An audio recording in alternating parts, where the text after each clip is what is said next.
Atomic, son point fort a souvent été sur l'alternatif, donc des très bons skis de classique reconnus comme étant certainement aujourd'hui les meilleurs skis du marché. Après, en skate, il y a eu une très forte progression qui s'est faite avec l'avenue du carbone. Et puis surtout, Atomic aime innover. Aujourd'hui, nous arrivons avec un ski un petit peu révolutionnaire, un petit peu à l'image de ce qui s'est fait en slalom il y a quelques années avec un ski monotaille. On propose à partir de l'hiver 21-22 pour nos coureurs, au niveau racing, mais également pour le grand public. On va proposer un ski monotaille, 1,83 m. Donc c'est un peu une révolution. Également un cut, donc des cotes qui vont être de 47 mm, 40 mm, 47 mm. Et oui, pour nos amis alpins, on va retrouver quelque chose qui ressemble à du carving. La cote 47 qui amène une fantastique stabilité. Un cote en 40 qui permet d'avoir du dynamisme au niveau de la poussée, qui permet au ski de revenir. Et la cote en 47 qui améliore le guidage et qui permet d'avoir également en descente un ski qui garde bien la courbe et qui accélère en sortie de virage. On a agrémenté ça avec également une nouvelle fixation qui vient juste se glisser sur le ski. Vous avez la possibilité également de la régler sans avoir à lever le clapet. Juste en gardant votre chaussure au pied, vous avez la possibilité de l'avancer ou de la reculer afin de pouvoir vous adapter à toutes les conditions de neige et conditions de piste que vous pouvez rencontrer. Donc ça, c'est vraiment aussi un petit avantage et une nouveauté importante pour nous au niveau de la saison 21-22. Alors, je vais vous présenter les skis des coureurs de Coupe du Monde, Salomon, qui s'appelle le S-Lab Carbon Skate. Alors, c'est un ski qui a été développé spécialement par Salomon, avec une technologie carbone. Et ce que vous voyez ici, les petits carrés, ce n'est pas de la sérigraphie, c'est le carbone qu'on appelle le Synply. Cet apport de carbone donne beaucoup de rigidité latérale et on a un très bon rendement avec des skis qui sont très polyvalents. L'intérêt du carbone aussi, c'est que le carbone fait tout le tour de ski. On a un caisson carbone avec un noyau qu'on appelle Nomex, un noyau nid d'abeille, et ça donne l'ensemble ski fixation le plus léger du marché. Et ça, c'est vraiment important pour nos coureurs.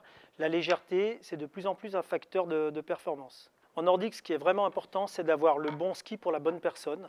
Et on a développé un produit qui s'appelle le S-Lab Select. Les magasins, les hyper spécialistes sont capables de vous trouver un S-Lab Select, c'est-à-dire de vous sélectionner un ski avec la bonne structure, la bonne dureté et les bonnes ouvertures, le bon réglage pour avoir un ski identique au ski de la Coupe du Monde. Pour aller avec le ski le plus léger, on a créé la fixation la plus légère. Donc cette fixation, vous voyez qu'elle est très fine, l'arrière.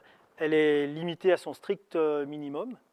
Et donc on dit qu'elle est low light direct. Ça veut dire qu'elle est très basse, elle est très fine sur le ski. Elle est light, elle est très légère.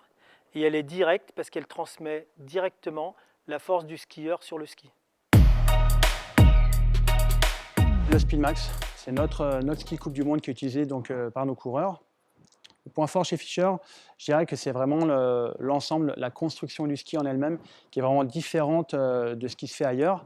Voilà. Nous, on a une technologie où en fait, on a un noyau qui est assemblé, qui est pressé, et après une semelle qui est assemblée à froid, qu'on appelle le cold base bonding. Toute cette partie-là est faite en un bloc, et la semelle qui est noire qu'on voit ici, qui est assez fine, est assemblée après à froid pour garder toutes ces caractéristiques de glisse. Un ski travaille toujours aussi bien avec la température qu'avec l'athlète. Il y a des phénomènes de retrait avec la température. Quand il fait moins 10 ou 5 degrés, le ski réagit différemment. Le fait d'avoir justement cette technologie que je vous ai parlé avant, le cold base bonding, la semelle qui est assemblée à froid, ça permet en fait d'avoir un noyau qui garde les caractéristiques qui est demandé pour le coureur par rapport à son poids, par rapport au parcours ou à la piste.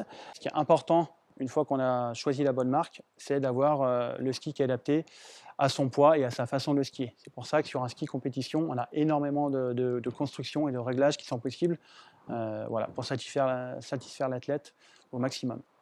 Le petit trou, c'est un petit détail, mais voilà, ça a été fait par Fischer. En fait, ce petit trou, il permet d'alléger l'avant du ski. Dans le mouvement de skating, on a un mouvement de balancier à l'avant qui est perpétuel sur les courses de distance et qui permet d'avoir, comme on a un poids du ski à l'avant qui est allégé, d'avoir une fatigue qui est moindre. Aujourd'hui, je vais vous présenter un produit, le top de gamme Racing que Rossignol met au pied des coureurs à l'heure actuelle, ou top de gamme que l'on a en vente en magasin, qui est notre produit phare, le Ixiom Premium. Donc nous avons sur cette gamme Premium 3 produits. Nous avons la fixation premium, nous avons le ski premium et la chaussure ici premium. L'ensemble des 3 produits a été étudié pour donner le meilleur bénéfice à l'utilisateur sur l'ensemble des 3 produits. Aujourd'hui, sur le ski, nous avons 3 types de ski, le S1, le S2, le S3, 3 types de neige. S1 pour neige froide, S2 universel, S3 neige mouillée. On peut voir que sur le ski S1, nous avons une ligne de côte très bien faite pour avoir une meilleure sortie de neige, soit une ligne de côte Cobra avec une spatule plus large qu'au milieu et qu'au talon. Sur le talon, on voit que sur le S1, la ligne de côte est encore plus étroitisée que sur le S2 et S3 pour donner plus de fluidité sur des neiges plutôt lentes, sur les neiges nouvelles. Aujourd'hui, sur ces 3 types de ski, on a 3 types de semelles. Une neige froide sur le S1, adaptée avec la semelle froide.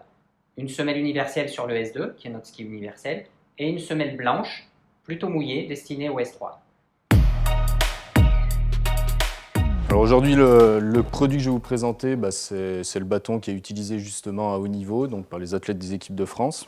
C'est un bâton donc, qui allie légèreté, rigidité, résistance et qui permet donc, aux athlètes de tirer la meilleure performance possible. Alors le bâton, effectivement, très important parce que c'est ce qui va permettre de se propulser. Donc le fait d'avoir un bâton très rigide, on va avoir très peu de déperdition d'énergie. On va avoir aussi la légèreté qui va entrer en compte parce que ça va éviter à l'athlète de se fatiguer sur une distance un petit peu plus importante. Essayer d'avoir aussi le bâton qui soit le plus résistant possible pour éviter en cas de casse que l'athlète soit pénalisé pendant la course. On a même des renforts de carbone sur le bas du bâton qui évitent la casse, notamment dans les masses quand les skis ont tendance des fois à venir toucher le tube.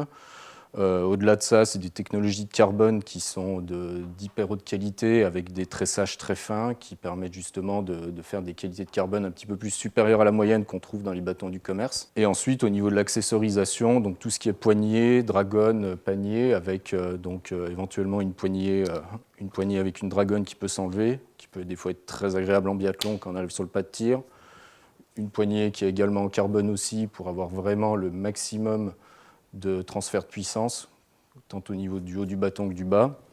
Et enfin, un panier qui peut être interchangeable assez rapidement via un système de vis pour vraiment s'adapter au mieux aux conditions, avec soit un panier pour les fonds plutôt durs glace, des paniers pour les neiges poudreuses, voire même pour le ski à roulettes avec une pointe ski roue.